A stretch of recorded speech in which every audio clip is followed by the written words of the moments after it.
વાવ તાલુકામાં સિકોતર ધામમાં દશનામ ગૌસ્વામી સમાજનો સંત મેળાવડાનું આયોજન કરવામાં આવ્યું હતું, જેમાં રાત્રિએ ભવ્ય સંતવાણીનું આયોજન કરાયું હતું।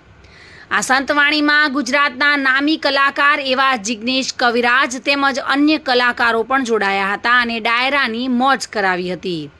આ તમામ આયોજન સિકોતર માના ભુવાજી એવા ઠાકરસિંહભાઈ ભુવાજી, કોહોળાભાઈ ભુવાજી તેમજ ચંદ્રમુણા સિકોતર માના ભુવાજી એવા હાર્દિક ભુવાજી તેમજ વાવ સિકોતર માના ભક્તો દ્વારા માતાજીની વર્ષગાંઠની ઉજવણી કરી હતી અને ભવ્યાતિ ભવ્ય આયોજન કરવામાં આવ્યું હતું। તેમજ જિગ્નેશ કવિરાજ પર લોકોએ ચલણી નોટોનો વરસાદ વરસાવ્યો હતો।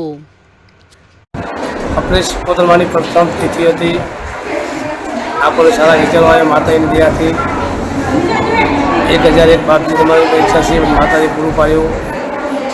કારણ કે ધન્યવાદ આ ગામને આજુબાજુના સેવકોને ખૂબ મને ઉત્તરથી પણ વધારે સહકાર આપ્યો।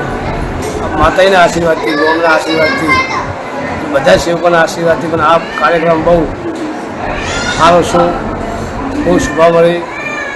પહેલો તો આ સિકોતરમાં 18 આલમની આસ્થા છે।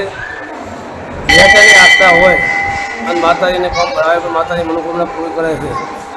કારણ કે ભાવની અંદર રાજપૂત સમાજ હોય, રબારી સમાજ હોય, 18 આલમ હોય તો માતાજી માટે વિશ્વાસ રાખે છે।